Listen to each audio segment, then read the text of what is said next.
français? Ni hui shon son moi? If you answer si, oui, or square, and you're watching this in English, chances are you belong to the world bilingual and multilingual majority.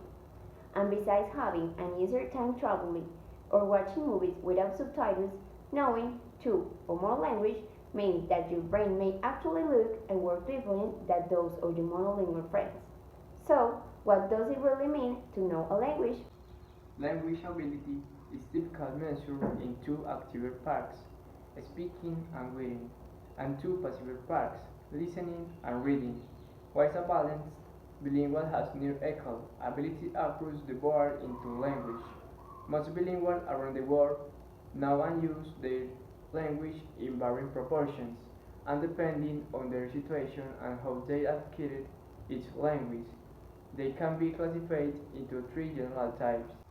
For example, let's take Gabriela, whose family immigrates to US from Peru when she is 2 years old.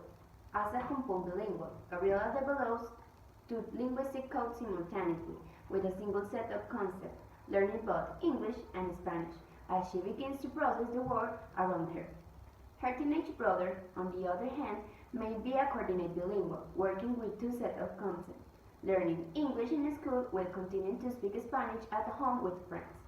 Finally, Gabriela's parents are likely to be subordinate bilinguals who learns a secondary language by filtering in through their primary language. Because all types of bilingual people can become fully proficient in a language, regardless of accent or pronunciations. The difference might not be apparent to a casual observer, but recent advanced brain imaging technology have given neurolinguistics a glimpse into how a specific aspect of language learning affects the bilingual brain. It's well known that the brain left hemisphere is more dominant and analytical in logical processes, while the right hemisphere is more active in emotional and social ones. Though is a matter of degree, not an absolute slap. The fact that the language involves both types of functions with lateralization develops gradually with age, has led to the critical period hypothesis. According to this theory, children learn language more easily because the plasticity of their developing brains lets them use both hemispheres in language acquisition, while in most adults, language is laterally saved to one hemisphere, usually the left. If this is true, learning a language in childhood might give you a more holistic grasp of its social and emotional context. Conservatively, recent research showed that people who learn a second language in adulthood exhibit less emotional bias and a more rational approach when confronting problems in the second language than in their native one. But regardless on when you acquire additional language, being multilingual gives your brain some remarkable advantages. Some of these are even visible, such as higher density of the gray matter that contains most of your brain's neurons and synapses, and more activity in certain regions when engaging a second language. The hill workup a bilingual brain receives throughout its life can also help delay the onset of diseases like Alzheimer's and dementia by as much as 5 years. The idea of major cognitive benefits of bilingualism may seem intuitive now, but it will have surprised early experts.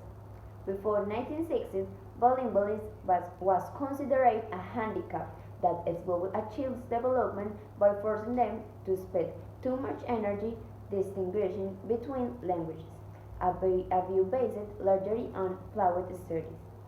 A well more recent study did show that the reaction times and errors increased for some bilingual students in cross-language tests.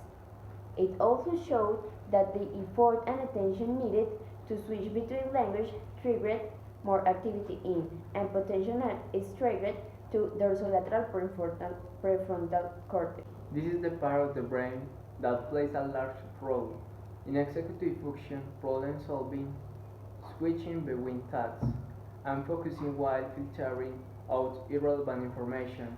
So, While bilingualism may not necessarily make you smarter, it does make your brain more healthy, complex, and actively engaged.